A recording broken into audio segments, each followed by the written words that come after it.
Мы парни бравы 63 yaşından yukarı yarışmaların paylanları gösterdiler. Enerji, hem sport, azartene. Programa içinde vardı yarışmalar, çeviklik, tezlik hem hızlılık için paylanlar yaptılar. İşleri koordinasya, nişancılık hem de bilgilik için gösterdiler kendi yaratıcılık numarlarına.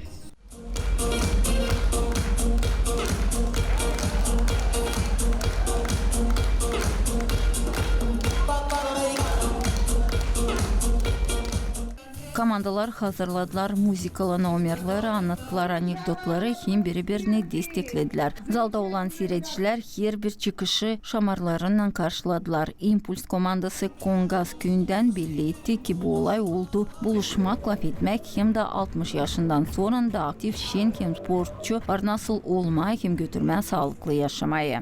Принять участие мы решили, потому что достигли того возраста, который Biz kararladık, yetiştik o yaşa 63'ten yukarı. Kim yetişti pensiya. Bitki 10-15 yıl bizde geçirilmedi böyle olaylar sport uğrunda. Büyük yaşta insanlara diyeni kararladık. Bu adeti yeniden yaşatma. Gösterme bizim gençlere nasıl iyi adetler vardılar ileri de teklif ettik Dizginca komandasına. Хорошие традиции были раньше.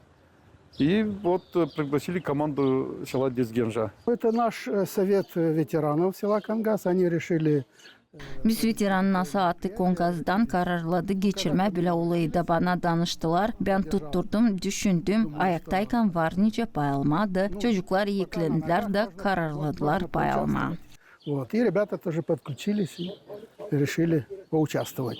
Dizginca köyünden Mudritsi komandası gösterdi hazırlık, şenlik duygusunu hem komanda ruhunu. Komandanın temsilcilerin sözlerine göre onlar pozitifle geldiler ki birbirini desteklesinler hem gençlere örnek göstersinler. Для того, чтобы на нас смотрела молодежь. Ki bize baksın gençler insan ki biz sevinelim niyase gidelim ileri. Zira şimdi yok bir şey hani konuşalım toplanalım böyle orada.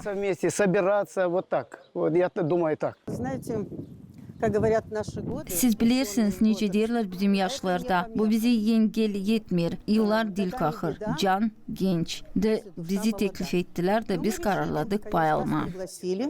И мы решили участвовать. Nice söyledi ex-deputat Ivanna Köksal böyle orada olaylar yaşlı insanlara dini yardım ederler aktif kalma, sağlığını kavileştirmek hem götürmeye sıkı cümle yaşamasına.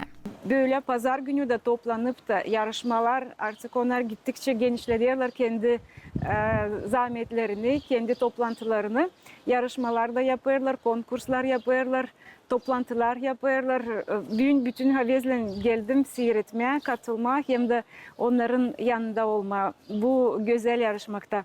Kazansın en şerefeti böyle diyelim hem de bu toplantı daha çok havezlendirsin. Onları ileriye doğru böyle işleri katma gençleri de belki ortak programa da yapılabilecek.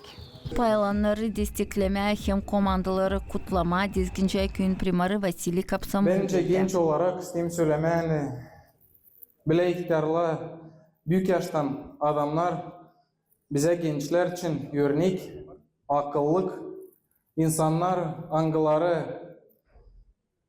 götürürler bizim tradisiyalar illeri, götürürler sportu illeri, götürürler şakayı da illeri. Bu insanların angıları geçirdiler yaşamasını gördüler zorluk da, kolaylık da, emislilik de. Ama bir şeyde durgunmadılar. Bugün biz gördük, daha sonra sportif tarafında, kultura tarafında türkü çaldılar, emince şaka da söylediler. Bu pek önemli bizim için. Jüri başı Piotr Kurunuş'un adı dostluk kazandı ama sportta her vakit kazanan da var, taradan da var. Нам не хватает этого общения. И я не знаю, кто инициатор этих мероприятий. Bize yetişmiyor bu konuşmak. Ben bilmiyorum kim kararladı geçirmeye bu oluşu ama şükür ederim hani unutmayırız eski adetleri. Belki bu ilk örnek hepsi bizim primariyalara. Onlar da alacaklar inisiyatifi de kendi yaşamak yerlerinde geçirecekler. Böyle olay hangisi bizde geçti. Мероприятие, которое сегодня у нас прошло. Gençlik ve Sport Bakanı'nın başın yerine çalışan Pavel Tulba'nın sözlerine göre komandalar yüksek orada pay aldılar bu yarışmalarda. Большая благодарность участникам, Большая благодарность. Çok sağ ol paylanlara, hazırlayıcılara, ilk ideya için sizi paylanlara girginlik için. Da umutlanırız hani Gençlik hem Sport Bakanlığı tutturacak bu olayı da o geçirilecek her yıl.